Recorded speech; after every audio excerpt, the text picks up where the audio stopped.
আলহামদুলিল্লাহ আলহামদুলিল্লাহ আলহামদুলিল্লাহ, আই এম মুসলিম। ইসলাম ধর্ম গ্রহণ করে ভারতের উগ্র হিন্দুত্ব পাড়ায় যেন আগুন লাগিয়ে দিয়েছেন।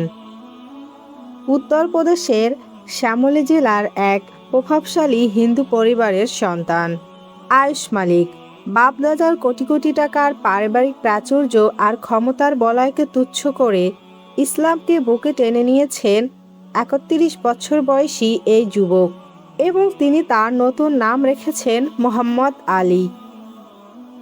ভারতের বর্তমান রাজনৈতিক ও সামাজিক প্রেক্ষাপট যেখানে হিন্দুত্ববাদের দাপট তুঙ্গে, সেখানে এক প্রভাবশালী হিন্দু যুবকের এই প্রকাশ্য ইসলাম গ্রহণ ও তাওহীদের ঘোষণা যেন উগ্রপন্থী শিবিরে আগুন লাগিয়ে দিয়েছে। আয়ুষ জানায়, শৈশব থেকে এক কঠোর ধর্মীয় আধ্যাত্মিক অনুশাসনের মধ্য দিয়ে বড় হয়েছেন তিনি। ব্যবসায়ী দেবরাজ মালিক এবং কঙ্কনা মালিকের একমাত্র পুত্র আয়ুষ মালিক সকাল সন্ধ্যা কাটত গায়ত্রী মন্ত্র, সূর্য প্রণাম, গণেশ পূজা, শিব পূজার মাধ্যমে। কিন্তু বয়স বাড়ার সাথে সাথে তার মনে সনাতন ধর্মের রাজনীতি ও দেবদেবীর পরস্পর নিয়ে নানা প্রশ্ন জাগতে থাকে। গয়াকাশীর মতো দিল্লির বড় বড় পণ্ডিতদের দ্বারে দ্বারে ঘুরেও মনের মতো উত্তর খুঁজে পাননি আয়ুষ মালিক।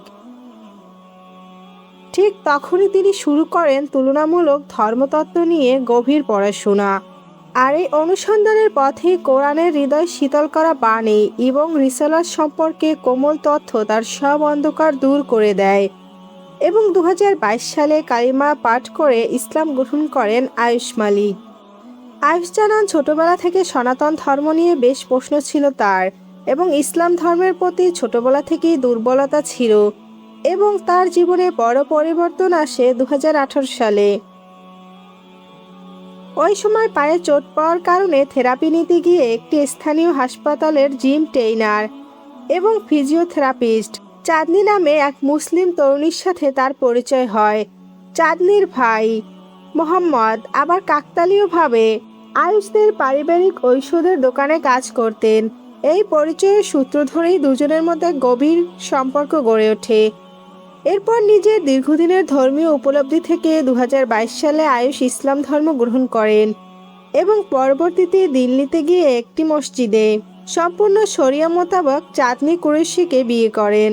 আয়ুষ জানান, বোনদের বিয়ে এবং সামাজিক পারিপার্শ্বিকতার পরিস্থিতির কথা চিন্তা করে দীর্ঘ কয়েক বছর সবকিছু গোপন রাখলেও চলতি বছরের শুরুতে তিনি পরিবারকে ইসলাম গ্রহণ ও বিয়ের কথা জানান। এই খবরে উগ্র হিন্দুত্ববাদী সংগঠনগুলো আয়ুষের পেছনে লেগে গেছে। আরএসএস, বিজেপি ও ইসকনের মূল এজেন্ডা যখন ভারতের বুক থেকে মুসলিমদের পরিচয় নিশ্চিহ্ন করে দেওয়া, প্রাচীন মসজিদ গুড়িয়ে দেওয়া কিংবা নামাজ কোরবানির উপর নিষেধাজ্ঞা চাপানো, ঠিক সেই সময় দম বন্ধ করার সময়ে আয়ুষ মালিকের এই সাহসী পদক্ষেপ পুরো উগ্রপন্থী পাড়ায় এক তীব্র অস্বস্তি শুরু করেছে। ভারতীয় মূলধারার মিডিয়া স্থানীয় হিন্দুত্ববাদী সংগঠনগুলোকে লাভ জিহাদ, ব্ল্যাকমেইল কিংবা জোরপূর্বক ধর্মান্তরে ট্যাগ দিয়েছে। এমনকি আয়ুষের স্ত্রী চাঁদনি কুরেশি, তার বাবা এবং তার মা স্থানীয় এক মৌলবীসহ ৯ জনের বিরুদ্ধে ধর্মান্তর বিরোধী আইনে মামলা দেওয়া হয় এবং পুলিশ তার স্ত্রী চাঁদনি ও শ্বশুরকেও গ্রেপ্তার করে।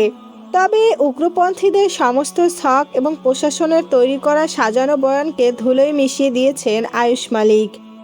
সমস্ত হুমকি আর বৈরী পরিবেশের মুখে দাঁড়িয়ে মিডিয়ার সামনে মুখ ফুলিয়ে ঘোষণা করেছেন জীবন থাকতে ইসলাম ছাড়বেন না তিনি।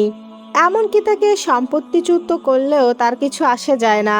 আয়ুষ বলেন, আমি এক আল্লাহর ইবাদত করতে রাস্তায় গিয়ে ফকির হওয়ার জীবন বেছে নিতে প্রস্তুত, কিন্তু শিরকের জীবনে কোটি টাকার সম্পত্তির মালিক হতে চাই না।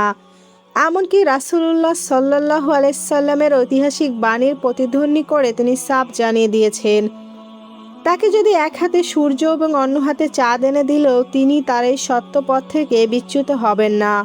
বর্তমানে স্ত্রী চাঁদনি কুরেশিকে জেলে পাঠানো হয়েছে, আর বাইরে থেকে ভারতের উগ্র হিন্দুত্ববাদের বিরুদ্ধে একাই আইনি লড়াই চালিয়ে যাচ্ছেন মোহাম্মদ আলী।